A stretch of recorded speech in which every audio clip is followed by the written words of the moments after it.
What's going on, Flagstaff? My name is Zach. This is the crew, and we are with Flagstaff Surface Solutions.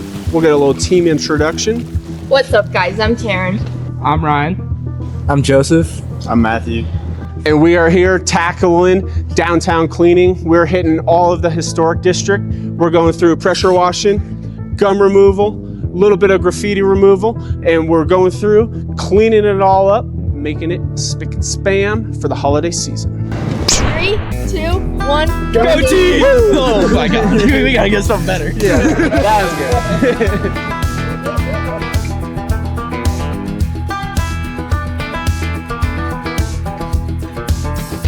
good. Snakes on those things right there.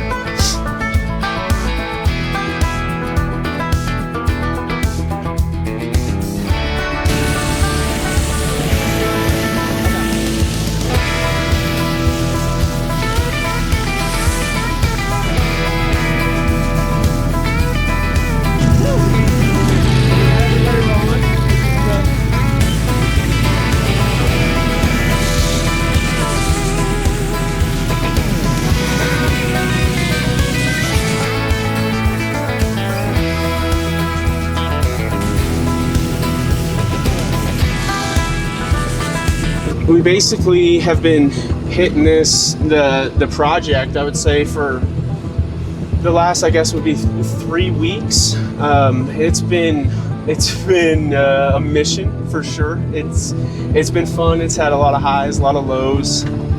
I would say, so it's been three work weeks. We're on the third. I would say about 10 or 11 actual work days so far. So that's been solid. One of the bigger issues that we're kind of running into right now is last night we were ripping at like 4 or so, and we would rinse something, and I swear not 5 minutes later, exactly where we rinsed is just all iced over. So that's kind of what we're running into as a problem right now. And the city was like, oh yeah, hey, let's try to make sure we don't do that. And I was like, we packed it up as soon as we realized that was happening. But yeah, it's been quite the project. We've had, like I said, we've had a blast. Give me 1 second here. When we started the job, I had prepaid, I want to say for like 30,000 gallons. Last night I had to re-up another 15,000. A lot of gallons of water have been used. but yeah, it's been solid. Freaking filling up waters. I would say it doesn't hinder us because most of the time it's a good stop and it's a good breaking point. There are some times where it's just like, damn, I wish we had a bigger truck, or wish we had consistent flow, but for the most part, it's been all right. The biggest pain in the rear has been hooking up the hose to the truck. I should have made like a quick connect with a big like 3-inch PVC dumping in, but so we basically have to take the hose, jump up on the truck, feed it in, put the lid on, and turn all that. So that's kind of been the worst part about the water truck, is actually doing the hose, especially when everything's been getting icy and stuff. It's like you stepping up, you got to be careful. But yeah, it's been quite the project. We did about 3 weeks of work, and basically what we've been doing is a surface clean on everything, whether that's pavers, concrete, and a couple dumpster pads that we've hit. Like I said, we went through, surface cleaned all of it, hit a rinse on everything.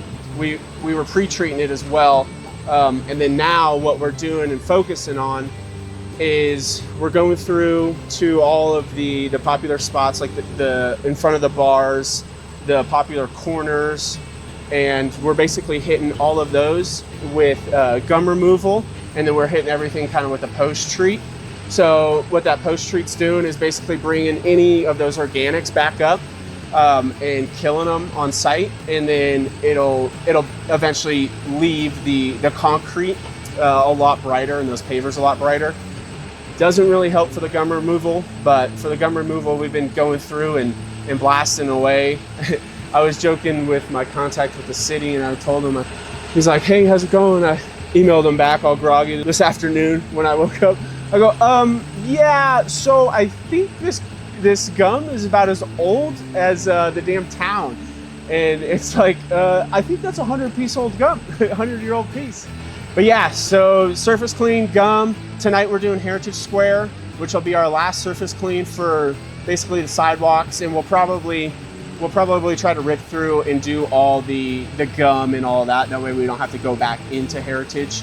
But I think it's going to turn out really, really sweet. The biggest thing with Heritage is everything is pavers. So with those pavers and pressure washing, obviously you're going to get some sand lifting up. So cleaning the pavers typically isn't too hard. They clean a little bit quicker than sidewalks and actual concrete.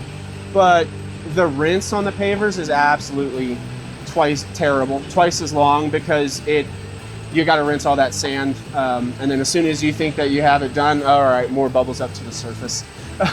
So the rinse is going to be a pain, and then the other thing that's kind of one thing that we at least got to look out for is going to be navigating through all of the obstacles in Heritage Square, which are pillars, weird things on the ground, tables, and all of that stuff. So if we can get through that, we got the full team tonight, so hopefully we'll get everybody rolling. Everybody's kind of got a good workflow right now. Hopefully nothing breaks, knock on wood. That's been another thing for this project, is staying on top of all the little things that have been, busting, or hey, we got an air leak here, or this froze overnight, so we need to fix this. So it's basically been like wake up, fix everything, work, get through the night, sleep for about 4 or 5 hours, wake up, fix everything, answer a couple emails, maybe a couple phone calls, and go back to work and do it all over. So if we can keep everything, all of that down to a minimum, that's ideal. But that's been my hardest part, is dealing with that, trying to run the business, also trying to take care of this, and then fixing everything, getting all the damn parts in as needed and all of that. We got a visitor. They don't look like they have a water tank though. Sun goes down on the Flagstaff streets. Yeah. City says we can't work till the daytime sleeps. December cold biting through my bones. Firing up the pressure wash 1,000 gallons from About, home. I want to say 10:30 at night, maybe a good Downtown's dirty, 30 covered degrees. in A grime. little cold, but we're here, we're working. Flagstaff Surface Solutions, working overtime. Gum spots everywhere, decades old and black. Centuries of chewing stuck like concrete cracks. Scraping, blasting, heating up the ground. That sticky mess don't wanna come unwound. Soft wash the buildings, blast the concrete clean. Water flowing like a river in the neon street scene. That right there behind me is the Weatherford. Apparently it's haunted. Don't know. But they do the pine cone drop off there. That's the Monte Vista. I think that's extra haunted. Don't know. I also don't know if this thing has audio. But I hope it does. Watch it freeze by one. A black ice where the sidewalk was. Our work's never done. Some drunk fool stumbling out the bar loses his dinner right where we are. This is the trailer, yeah. Built all these cabinets, drawers, tools. Like I said, don't judge me. A little messy right now. We are getting a tour of the dirtiness, but These are our snacks. these are our snacks. Corn fork. For sure. Snacks to keep us going. Staff kitchen. Staff kitchen for sure. Trucks running empty, need another load. Thousands of gallons just to do one road. Boss man called and says, watch that spot too late. It's a skating rink in the parking lot. Man, it is a little bit brisk. Clean it up by What's going on, Flagstaff? We'll restart. As we are back and we are finally wrapped up with our giant job with the city. That's when we went ahead and pressure washed all of downtown. We're here today, sunny, Friday, 57 degrees, a little snow melt on the ground, and we are enjoying a January. Hard to believe that's January. But we'll go ahead and just kind of talk about a little bit of the project with you that we just wrapped up. We faced a lot of challenges. I would say the main challenge was more than likely the weather, largely because we were dealing with sub-freezing temps. So a lot of the times on our project, we had to basically route exhaust, dryer vent from our exhaust to our bed to ensure that our hoses and stuff wouldn't freeze. And a lot of it was a little challenging, but we enjoyed it. I think for the most part, the project went fairly well. We got it done about a month and a half is what it took us to pretty much clean all of downtown.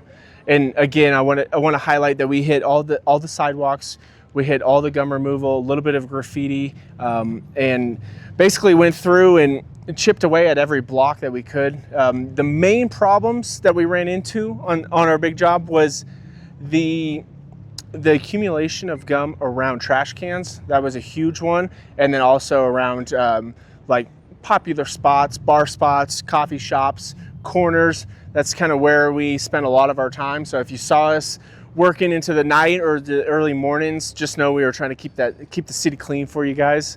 We're hoping to get on either a semi-annual or a quarterly to basically keep the city clean for you guys. One of the big hurdles on this job was the gum removal, and we've removed gum in the past, and a lot of times you really just need heat and a decent amount of pressure. But the challenge that we ran into on this job was all of this damn gum seemed like it was prehistoric when the dinosaurs were roaming around Flagstaff. And so what we had to do was basically go around to areas like this on your trash cans where everybody misses where to put the gum, and if they needed to know, it's right here, not here. So we had to go around and hit these spots, and when we were hitting it with the heat and the pressure, it simply wasn't enough. And we'd have a couple of guys basically hitting the wand down to gum. And what would happen with that is these guys, we'd pressure wash, but then it would kind of make a mess. So we first started by putting a shield over the wand, and that helped a lot as far as back spray and stuff. But when it came down to being efficient with doing the gum removal, it wasn't that efficient because one, you couldn't see, and two, it made it so now we had two guys doing the job of one guy. So what we invented was what we call the gum blaster. And the gum blaster is basically a wand that we invented, and you'll see it in the video. And we put a funnel on top of it, so when we were able to basically suck on to the piece of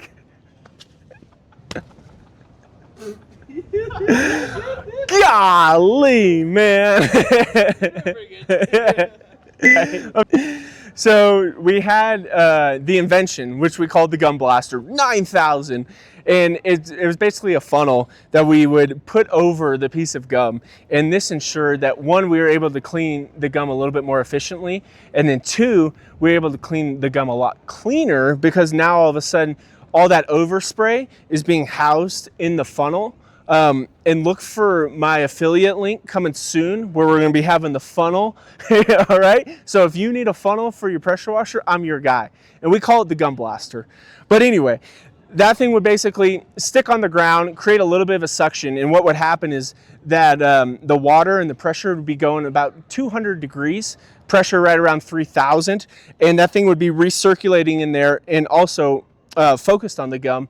And it helped lift a lot of the gum for us and really was a game changer on our whole process of cleaning gum, which you guys will see.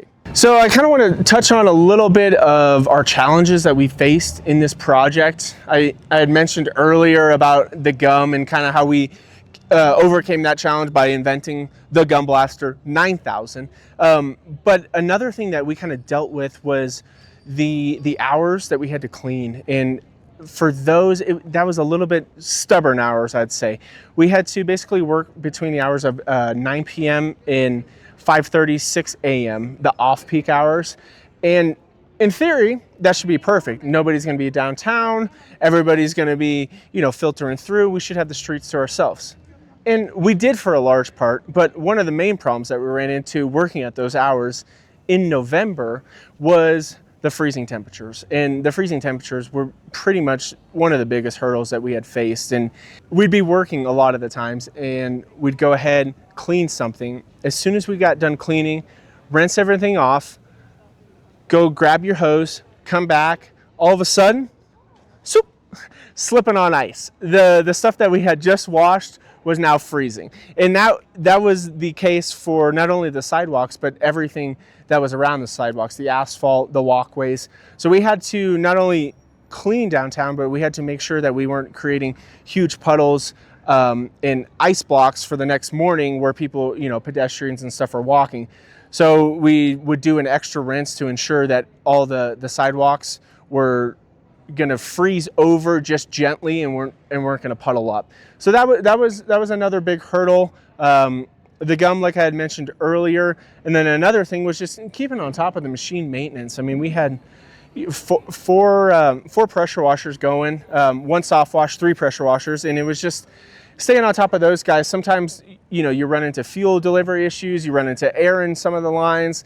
So it was always like going ahead and making sure that stuff was good. Sometimes I felt like I was like a father taking my kid to the lake where, the kid just kept on coming back and said, "Hey, Dad, I got a snag. Hey, Dad, my line's caught. Hey, can you tie this knot?" That's kind of how I felt a little bit, because it was always like we were always staying on top of fixing something, because a fitting would freeze, then it would thaw out and start leaking. So it's like always staying on top of that stuff was definitely a challenge in this job. And then too, like I said earlier, working at night, it was nice. It really was.